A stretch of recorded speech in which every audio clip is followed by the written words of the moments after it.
What's up, dude? Hello, everybody. Let's talk about murder. Lionel Alexander Tate was born on January 30th, 1988 in Broward County, Florida. On July 28th, 1999 in Pembroke Park, Florida, Lionel's mom, Kathleen Grossett Tate, was watching their friend's daughter, Tiffany, for the evening. Lionel was 12 years old at the time, and after the kids were done eating dinner, they moved on to watching TV, and Kathleen decided to go upstairs for the evening, thinking that the kids would just, hang out, watch TV, whatever, no big deal. Around 10 p.m., she yelled at the kids downstairs to quiet down, but she didn't think to go and check on them. Lionel's 12. He's old enough, like, he can watch Tiffany and kind of keep her in line, and it's no big deal. About 40 minutes later, so 10:40 p.m., Lionel went upstairs to get his mom and tell her that Tiffany wasn't breathing. Lionel and Tiffany were simply wrestling, according to Lionel. Tiffany weighed only 48 pounds at the time, and Lionel was roughly 170, so if they were wrestling, it was definitely not a fair fight. Lionel said that he had Tiffany in a headlock, and then she smashed her head on the edge of a table. He claims that she was rolling around on the floor, crying, acting like a baby, and urinating in her pants.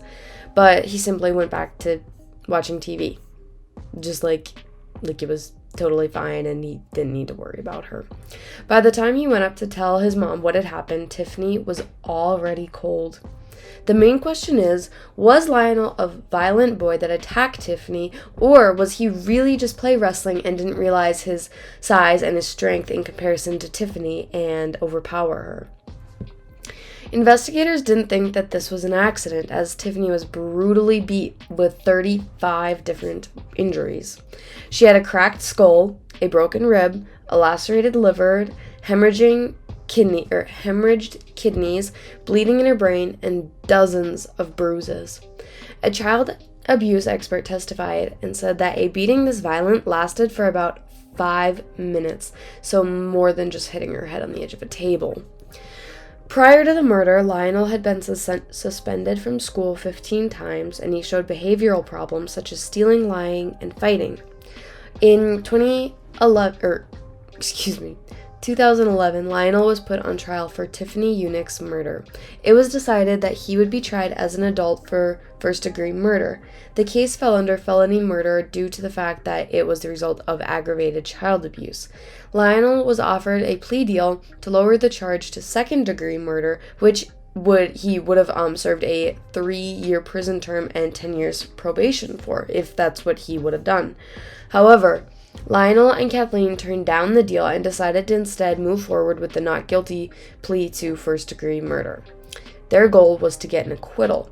The defense argued that the death was totally accidental and Lionel was trying to imitate wrestling moves that he had seen on TV. The jury only had to deliberate for 2 weeks for their verdict: guilty of first-degree felony murder. 2 weeks sounds like a long time, but in a case like this with a child involved, it's really not, actually. The conviction comes with a mandatory life sentence without the chance of parole. 2 years later, an appeals court threw out Lionel's conviction on the basis that he was not given a mental competency hearing before his trial. So he's pled guilty to second-degree murder and was given the deal that he had initially turned down. The court gave him credit for the first 3 years that he had already served in a juvenile facility. He was then given a year of house arrest, 10 years probation, 1,000 hours of community service, and mandatory counseling. His freedom was short-lived, however, because 3 years later, in September of 2004, Lionel was standing outside his home with a knife. The judge gave him an extra 15 years of probation and informed Lionel that another parole violation would mean that he goes back to prison. In May 2005, Lionel was charged with armed robbery, armed burglary with battery, and violating his parole in assisting with the robbery of a pizza man at gunpoint. Lionel tried to say that he was hearing voices and wanted to off himself. However, he was found competent to stand trial. May of 2006, Lionel pled guilty to gun possession. That, of course, violated his probation. So Lionel was sentenced to 30 years in prison. He then tried to plead innocent to the robbery, and a PI even came up with an alternative story, but all that eventually fizzled out in 2007, and Lionel is still in prison to this day. So, I thought that this was interesting because he is the youngest person ever to be convicted with murder, or of murder. So that is our case for today. If you guys found this video interesting, please be sure to give it a thumbs up down below. Don't forget to subscribe to my channel, and I will see you all back here tomorrow for another True Crime Courier video. Bye, guys!